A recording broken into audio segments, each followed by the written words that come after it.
ไปแล้วสาวบัญญางปุ๊บแล้วไปเลยป๊าดโตเอ็ดปิ้วไปแล้วเปิดมาส่งท่อส่งทาง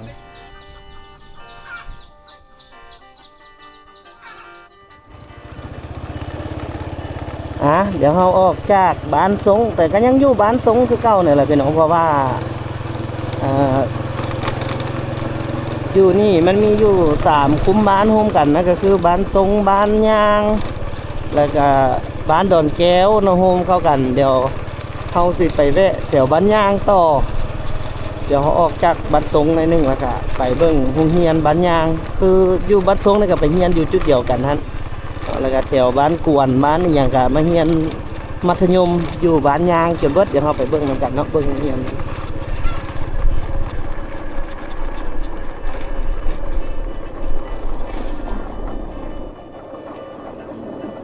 เดินสำรวจไปแล้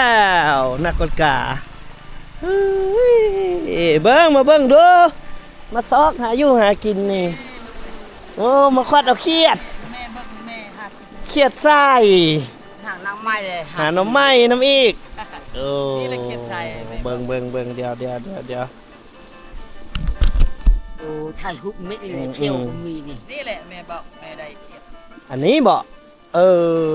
เครียดไส้นี่แหละเครียดไส้เครียดไส้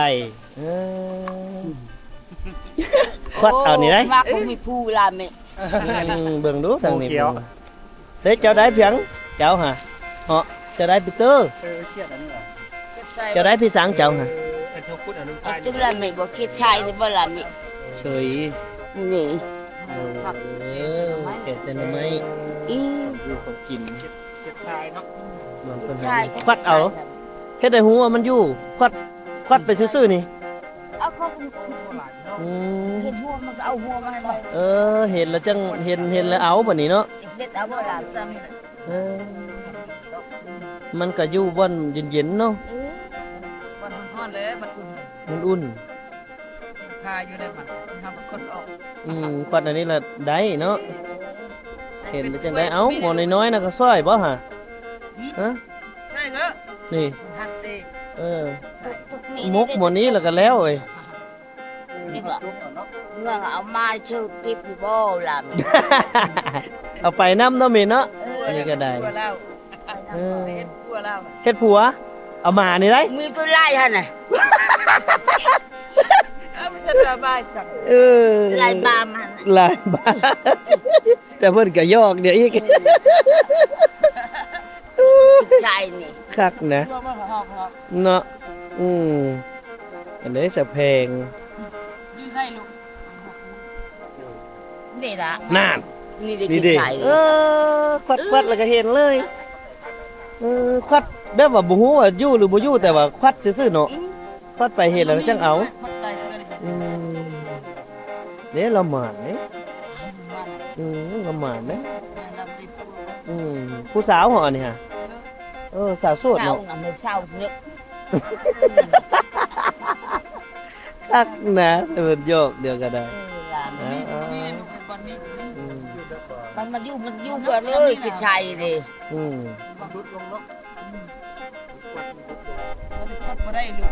นี่แหละพี่น้อง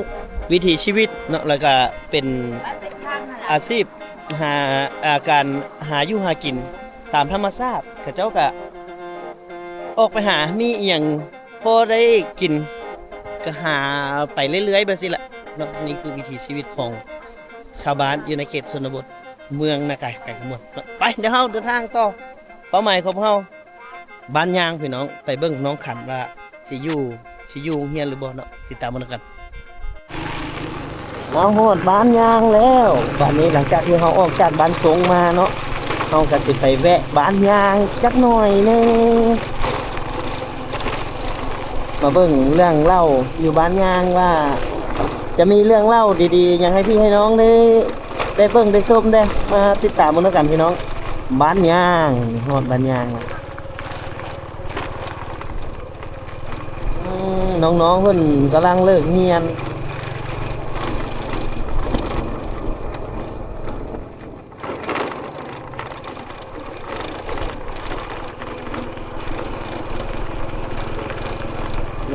แล้ว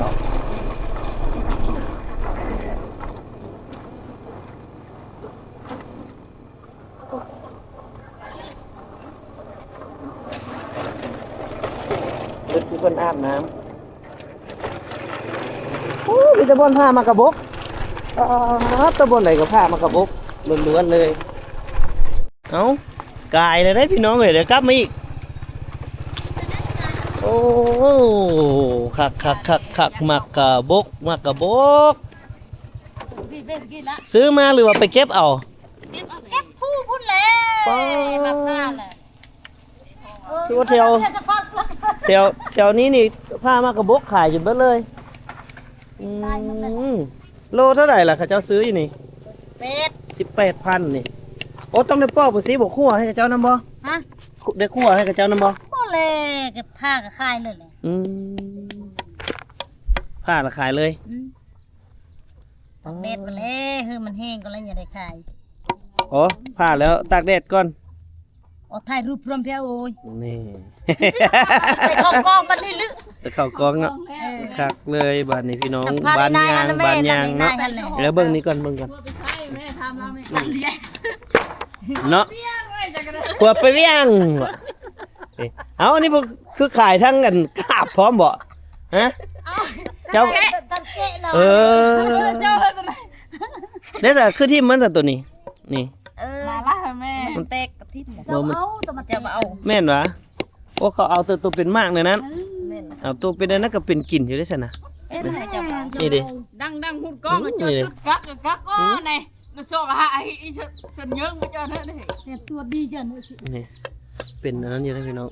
นะครับเยิงส่งจิกแล้วส่งจิกโอ้ยส่งจิกก็บอกหมู่ปานเขาสิไปเห็นปานเขาหัวนั่นน่ะหัวขวัญเขาเจ้าส่งจิกก็บอกหมู่ปานเฮาสิไปฮู้ว่าส่งจิกพี่น้องบนสงคักแฮงม่วนขนาดกระเจ้าก็ได้นอกม่วนเจ็บแอวเมื่อยน่ะม่วนแล้วม่วนแล้วได้ยอกเฮามานี่แหละนี่จึงมีสีสันนี่นะคันเฮาบ่มาก็บ่ได้หัวซ้ำนี่เด้เห็นบ่หัวเจ้าเมาเพื่อกับเมาพามากระบกเนาะค่อยมาก็มีสีสันก็ม่วนเลยพามากระบกก็ม่วนนำล่ะเด้ได้เห็นมีผู้สัมภาษณ์พร้อมอีกเด้อว่ะคักก่อมันได้เข้ากล้องอีกมื้อนี้คักเห็นบ่เอานี่คือวิถีชีวิตของเพิ่นพี่น้องโอ้ทางพุ้นผมกำลังเฮ็ดอีสานทางพุ้นโอ้อาบน้ำทางน่ะป๊อดตัวเบิ้งกระเจ้าสิเฮ็ดแนวใดเอ้าผู้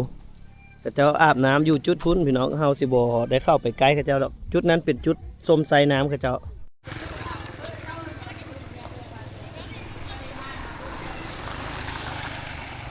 น้องๆเพิ่นก็ไปอาบน้ำอยู่น้ำลิ้นอยู่น้ำลิ้นเขาเจ้าก็อาบอยู่น้ำลิ้นนั่นโอ้ตอนเที่ยงก็อาบเนาะมันร้อน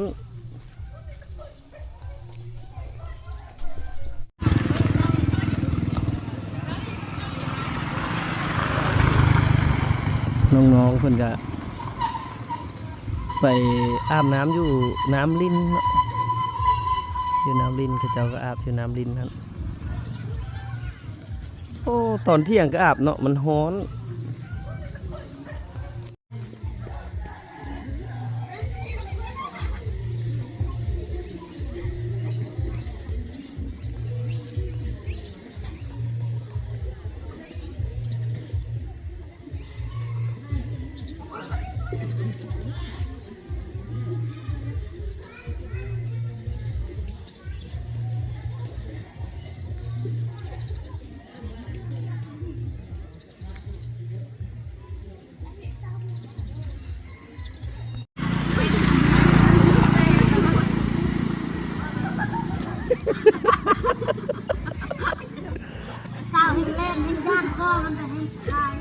แล้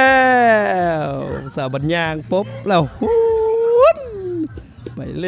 ยโอ้เอาสาวบัญญางปุ๊บแล้วพี่ กล้องเลยเนาะ อันนี้สาวทั้งนี้บ่ปุ๊บบ่ได้เพราะว่ายังค่าเวียกอยู่ค่าผ้ามากระบกป้าต้องมีแต่ผู้สาวมานั่งผ้ามากระบกอยู่พี่มีแต่ผู้สาวพี่น้องเอ้ยมาผ้ามากระบกอยู่เป้าเอาเข้าวมากินเลยปอดตุ๊บมึงดูพี่ทางพี่ก็ได้มีแต่ผู้สาวเบิดเลยนี่ได้ผู้สาวเบิดว้าโต สาวลูกเป็ด ทางซุ่มส้มมีสั่งน้องไม่เท่ามีหลานอยู่บ่ไม่เท่าหลานสาวได้เบิดเลย มีบ่อยู่เฮือนบ่ได้ บ่แม่นน่ะผู้อันหอบสิ้นปุ๊บเมื่อกี้นี่ แม่ บ่แม่นเนาะ ตกขี่รถกายแต่อยู่เฮือน อื เลย มคักขนาดเลยพี่น้องเว้ยบรรยากาศ บ้านบ่ โดยโอ้ย กินมะขามก็สิหวานก็โพดบ่กินส้มหวาน บ้านเปรี้ยวรับตาเลยบ้านเจเตอร์บ้าน วันนี้ล่ะเฮ็ดตาส้มตาหวานเพิ่นเว้าอืม กินบ้านกับบ้านแม่กินแต่ส้มแล้วมันยังยิ้มมันยังแย้ม เนาะ อ้าว คักหลายโดยเบิ่งกินมึงรู้ส้มนี่ ความลาวด้วยเบื่อบ้านได้ เนาะบ่เว้าลาวเลยบ่ เก่งเหาะได้เพิ่นน่ะอย่าเมียงเด้อเพิ่นน่ะ โอ้ย กินเมียงเด้อเพิ่นน่ะเอาแล้วแม่ อ้ายเหยียบขี้แล้วโอ้ยบ่ได้ให้เฮาปันคืนติโอ้ยปันบ่ได้เด้เฮ็ดคืนคือเก่าบ่เป็นเด้อหน้าตาเด้อแม่ ไปนะกินเมียงเด้อจะเหาะเด้อ บ่ฮู้เรื่องเลยนู่น ทางกระบอกเหลือง เว้าในใดอันเพิ่นเว้าหยังเมื่อกี้นี่ฮู้บ่เจ้าฮู้บ่ภาษาเราวเทิง จะเหาะ เจ้าเว้าเป็นหะเราวเทิง โนเอาเจ๊เราเป็นกลี้โทษได้ช่องเจ้าไป จะเหาะจะเมียงเพิ่นน่ะเนาะ เพื่อบี้เพิ่มในกัด นี่ อ๋อน่าจะอะไร มา จุ๊บแอมนะที่เชียร์นะกัน ตุ๊กมาเลยเป็นลำก็ตุ๊กให้กะ มูดอะไรชวน หวานบ่ ยังตุ๊กน่ะ หวานตัวนั้นหวาน โอ้เราอยู่ในเชียร์ มันหวานอยู่เหรอ ตากินประเด็น ไปยิ้มได้กิน มะเขือไปเอา บ้านก็ไม่ไผ่เบาสมหวานเข้าบ้าน ผู้ใดบ่เคยเฮ็ดตาส้มตาหวาน ตาเกิดทำแม่เบบี้เผ็ดคือเราแม่ ส้มตะวัน ตาส้ม มีแต่ยิ้มบ้านแหละบุเป็ดกัน ไม่ได้คนก็ได้กินส้มบัญญังนี่ เนาะ ได้คน สาวบัญญางก็ไปเบิดละบ่มีใครอยู่บ้านละ ได้กิน ยังแต่ผู้สาวรอบนึงนี่ล่ะนี่ รอบสาม รอบสาม ได้ต้องรอบนึง สาวรอบสาม สามหลอกสาม กินส้มพี่น้อง เป็นสาวหอบสองหอบสาม ประแดกตวงขนาดเลยประแดกตวงขนาด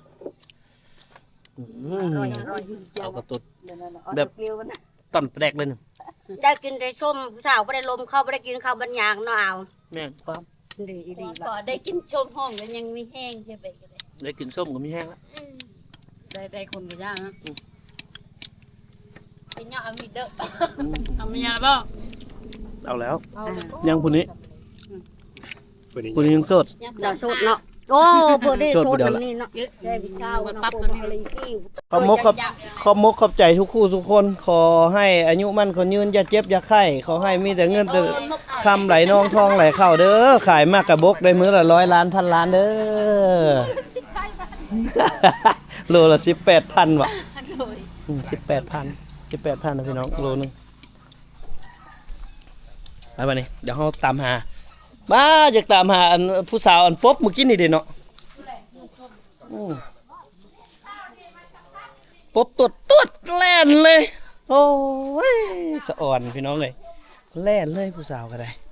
เพิ่นยังอยากน่าอายอยู่จุดนี้นะเอาพี่จุดนี้โรงเรียนเพิ่นโอ้เพิ่นเฮ็ดหลังใหม่ได้พี่น้อง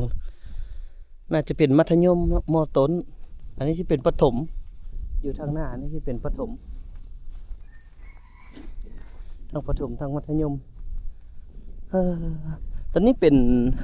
โรงเรียนของโครงการอย่างเนาะสุพรรณมิตรบ่พี่น้องโรงเรียนหลังไม้หลังนี้นะเพราะว่าในแขวงขมวนนี่เห็นลายหลังที่เป็นแบบสีนะ ที่เขาเจ้าไปเฮ็ดให้แบบสินี่หลายๆหลังเลยข้างหลังสิเป็นโรงเรียนมัธยมโรงเรียนมัธยมเดี๋ยวเขาจะมาถามครูเพิ่นว่าจุดน้องๆบ้านวังหินเขาเจ้ามาเรียนอย่างนี้เขาเจ้าพักอยู่ไสเดี๋ยวไปตามเบิ่งเขาเจ้าเนาะบ้านกวนที่เพิ่นว่ามีคนเสียชีวิตเนาะ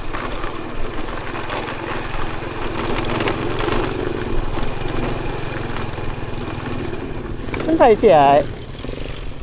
มันไผเสียเพื่อนหลังใดหลังนี้น่ามันไผบ่แม่นคณะบ้านติแม่นเขารอดบ่อ๋อแต่พอคนจังมาหลาย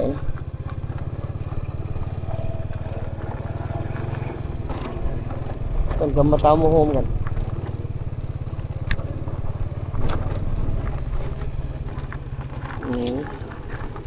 ต้องกองหลอดบ้านเป็นเสีย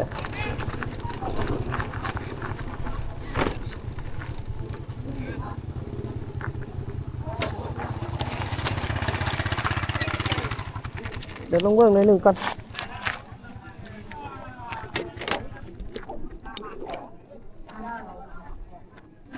ลงเบื้องหนึ่งก่อนพี่น้อง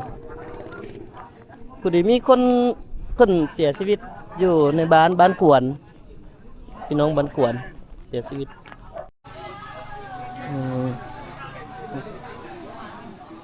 โอ้เพิ่นเสียมื้อใดเสียทนแล้ว ได้จักมื้อละเพิ่นเสีย2-3 มื้อนี้ 2-3 มื้อนี้พญาติเพิ่นเนาะญาติพี่น้องเพิ่นก็มาพบมางานเตรียมที่จะเอาไป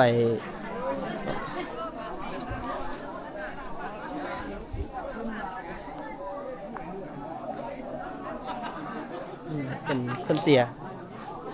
เดี๋ยวเขาจะขึ้นกินทานนะเพิ่นจังหน่อยนึงเพิ่นน่าจะรอป่งมื้อนี้เพิ่นสิป่งมื้อนี้บ่ไอ้ตุ้ยมื้อนี้วันอาทิตย์เด้เนาะบ่แม่นแล้วมันค้านเนาะค้านเตรียมไปป่งบ่ล่ะแต่ว่าต้องไปมื้อนี้แม่นบ่คานบ่ายโมงผมไปบ่เนี่ยส่วนหลายกระเจ้าป่งอยู่พี่นี่วันค้านกับวันหยังเว้นแต่วันพุธเว้นแต่วันพุธกายหั่นป่งได้เบิดพุธวันศุกร์วันพุธกับวันศุกร์เนาะถือว่าเป็นมื้อต้องห้ามจันทร์คานพฤหัสเสาร์อาทิตย์ทิ่มได้หมดเว้นได้2 มื้อพุธตกบ้านพฤหัสตกป่าวันพุธตกทิ่มศุกร์ตกสนาวแพ้ในเฮือนได้แพ้ในเฮือนวันจันทร์วันคานวันพฤหัสวันเสาร์วันอาทิตย์ไปหมดถือว่าป่งได้เนาะเป็นบ่ายโมงแล้วทิ่มกี่บ่ายโมงที่ตกป่าแล้วบ่ายโมงนึงครับอันนี้ก็เป็นฮีตคองอันนึงที่บ่ได้คำนำมาฝากในมื้อนี้อยู่เรียกว่าอยู่ในประเทศลาวเฮาคือแบบซีบัดเนาะตัวนี้หมดคือแบบซีบัดลามันนั้นโดยทิ่มตำราตามฮีตตามคองอาทิตย์นึงป้า2 มื้อนะวันพุธวันศุกร์โอ้สบายดีเข้าไปโรงเรียนเมื่อกี้นี่แหละพอดีเพิ่นเลิกละว่ามาเตรียมทิ่มนี้เนาะขึ้นเทิงเลยนึงแต่ละบ่สุกคือกันไปพี่น้องเดี๋ยวขึ้นไปกินทานนะเพิ่น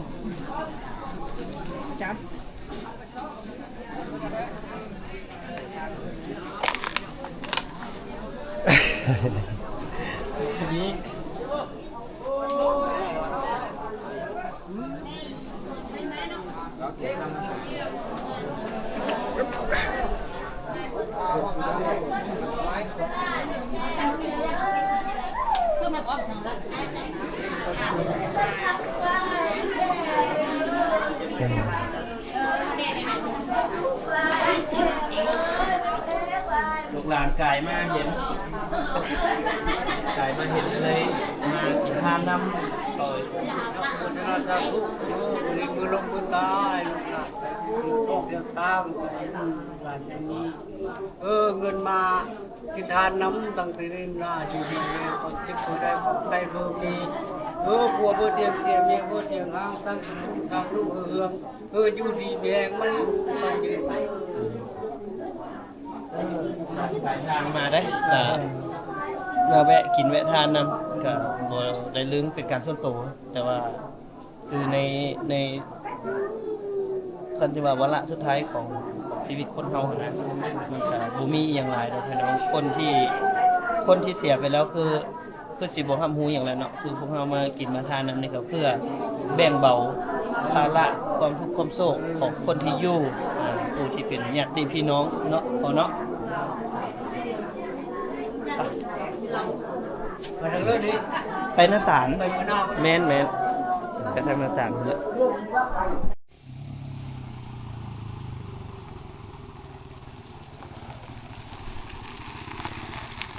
จอดนี่ก่อนหน่อยนึงเดี๋ยวพยายามพอเท่านี้ก่อนเพราะว่ามื้อก่อนบ่เตียงคำเคยเอาอยู่พักยาฝากมาให้เราฮู้ว่าเราได้แล้วบ่เดี๋ยวเฮาเข้าไปถามเพิ่นหน่อยนึงก่อนพี่น้องอึ๊บอ๋อเข้าไปถามเพื่อนนิดนึงกัน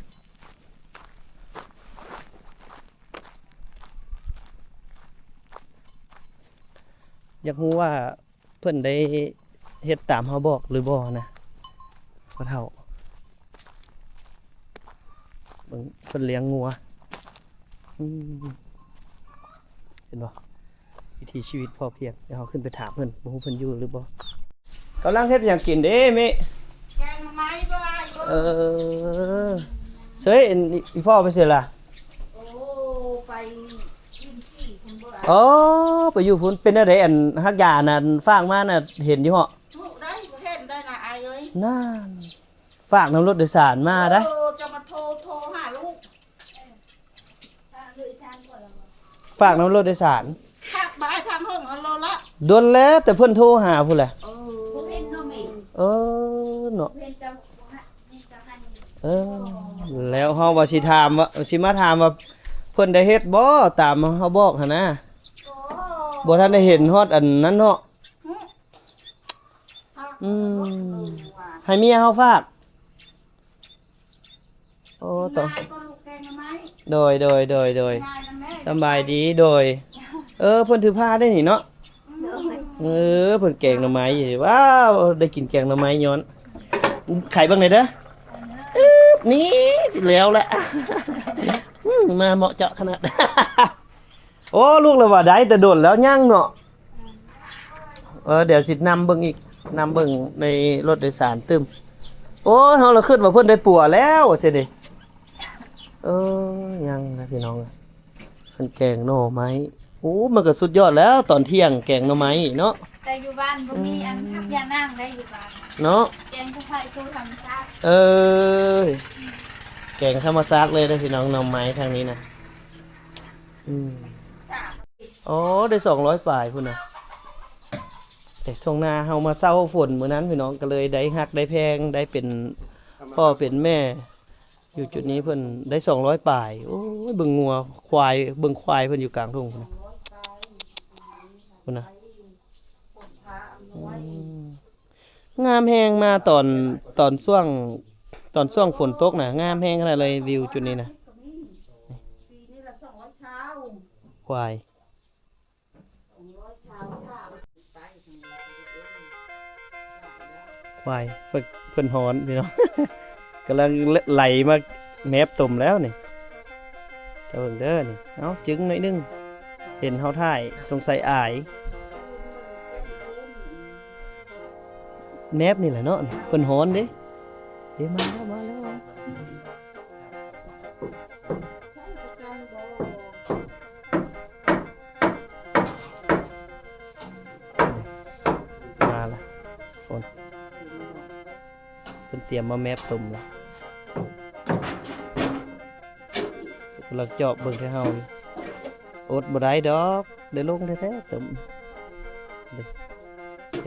ตัวนั้นลงแล้วก็ตัวนี้ก็ลงน้ำนั่นกินน้ำพร้อม มันร้อนพี่น้องฤดูนี้เก็บเกี่ยวผลผลิตแล้วก็มันก็สิร้อนมันก็สิลงมาแมบตุ่มแล้ว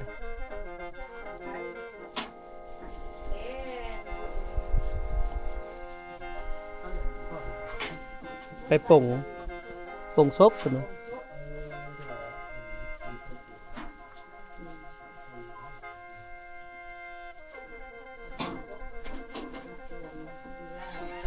แต่งข้าวแต่งน้ำมาให้กินได้พี่น้องเอ้ย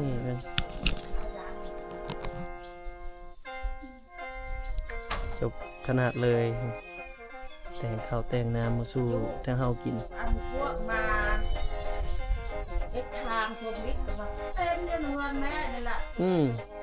คนโอ้ผู้การเต้นนอนตรงนี้ เต็มอยู่เฮือนนี่แหละเนาะตะกี้เนาะ บ่ไฟเพื่อนอยู่เอ้ย เดี๋ยวทางเฮากินข้าวกันจักหน่อยหนึงพี่น้องนี่เอาเดี๋ยวทางเฮาบำรุงก่อนออกเดินทางต่อขอมกขอบใจทางอีแม่นำที่แต่งผ้าข้าวผ้าน้ำให้พวกเฮากินเนาะพี่น้องเนาะขอบใจเพื่อนหลายๆก็คือเพื่อนนี่บ่เตียงมาแวะตอนช่วงฝนตกพี่น้องก็เลยเห็นพ่อเพื่อนเป็นเกลือนประมาณนั้นแหละประมาณคล้ายๆกับกากเกลือนแล้วปัวมาหลายแล้วบ่ดีเนาะบ่เตียงก็เลยฝากด่างทับทิมมากล่องหนึงแต่ว่ายังบ่ทันได้ฮอดเพิ่นเนาะโอ้ยก็เสียดายอยู่คันฮู้ว่าบ่ฮอดนี่ก็สิหามาด้วยตัวเองเลยก็สิมาฮอดแล้วก็สิผสมให้เบิ่งเลยนะอยากผสมให้เบิ่งถ้าเบิ่งขากลับเด้อเดี๋ยวลูกสิถามเบิ่งเพิ่นว่าฝากน้ำรถไผแล้วขากลับมาเดี๋ยวลูกแวะอีกถ้าว่าเพิ่นยังรักษาไว้ให้อยู่เดี๋ยวลูกสิเอามาแล้วสิมาผสมแล้วสิมาให้เบิ่งแล้วสิให้เพิ่นอาบให้เบิ่งเลยเนาะเฮ็ดอันนั้นเอามันจังหูวิธีเลยหั่นนะแม่นแม่นนะแม่นกินข้าวกันพี่น้องบัดนี้นะโอ้แกงหน่อไม้นี่ก็แกงแบบบานๆเลยนี่พี่น้องนี่เห็นบ่แกงบ่ได้ใส่ยานางแกงนี้นี่คือแบบบานๆเลยนี่กินอร่อยครับบานๆเคยกินตั้งแต่กี้แต่ก่อนเลยน่ะตอนสมัยป้าตังคำอยู่บ้านเกิดบ่เตียงอ่ะแกงไว้ใช่แหละบ่ได้ใส่ถ้วยดอกบ่วงกับบ่มีตอนนั้นน่ะเอาหอยกับกี้เฮ็ดบ่วงเอาไม้มัดหนีบแล้วก็หนีบใส่หอยกับกี้เอาตักกินแล้วก็ถ้วยก็สิแม่นกระบังไม้ไผ่ตอนนั้นเอากระบังไม้ไผ่บ่วงก็ยุคต่อมาก็สิเอาก็เอิ้นว่าโลบังจองหั่นนะมาตีเฮ็ดเป็นบ่วงเป็นจองตักกินสมัยนั้นเนาะพี่น้องเนาะนะกินข้าวบ่สุก เป็นอาหารแบบ ข้าวแดง อีแม่ก็แบบนั้นมันบอกตะกี้ เป็นอาหารเป็นแบบนั้นแหละบอก โดย ความทุกข์มา แม่น แม่นี่น้องบ้านกวนตะเคีย แม่ มาแล้วไป นี่แหละพี่น้องเพิ่นว่าคันว่าปิ่นปวนพ่อเพิ่นหั่นพ่อหันดีคันแบบว่าเราเป็นโรคผิวหนังหั้นนะแต่ว่าบ่เตียงหั่นอยากได้ด่างทับทิมเนาะตอนนี้ฮะอยากได้ด่างทับทิมเพราะว่าเพิ่นฝากมาในสุดก้อนแหละเอาไปให้พ่อเฒ่าอยู่บ้านเสียงแหวนเบิดแล้วแล้วยังน้อยนึงฝากมาให้เพิ่นแล้วมันยังบ่ทันได้ฮอดเพิ่นว่าคันปัวดีนี่สิเอาเงินเท่าใดเพิ่นว่าบ่เตียงคำแล้วว่าเงินคำก็พอได้ใช้อยู่หั่นนะสิ่งที่สำคัญกว่าเงินกว่าคำก็คือความฮักความแพงเป็นสิ่งที่สำคัญกินบ่เบิดเนาะไปทางใดมีอายมีน้องมีฮักมีแพงแหละดีสุดแหละพี่น้องนี่แหละคือถ้าเฮามานี่คันมีเงินมีคำก็สิกินอยู่ไสมาอยู่กลางป่ากลางดงไปสิแม่นบ่แม่นอกจากความฮักความแพงแล้วจังได้กินข้าวกินน้ำนํเพิ่นคันบ่แม่นฮักบ่แม่นแพงนี่มันก็ยากอยู่ก็ยังดีได้พี่น้องชนบทแถวนี้นี่คนหูบ่หูเพิ่นก็เอิ้นกินข้าวแถวนี้นะว่าแต่มีเนาะแม่เนาะส่วนใหญ่นะคือเฮือนแม่นี่เต็กๆละเบิ่งรถนี่เฮือนหลังเยอะๆไปที่นี่แต่ก่อนนี่คือเฮือนรับแขกรับคนแท้ๆแหละตามที่เบิ่งนี่ เงินฮักแท้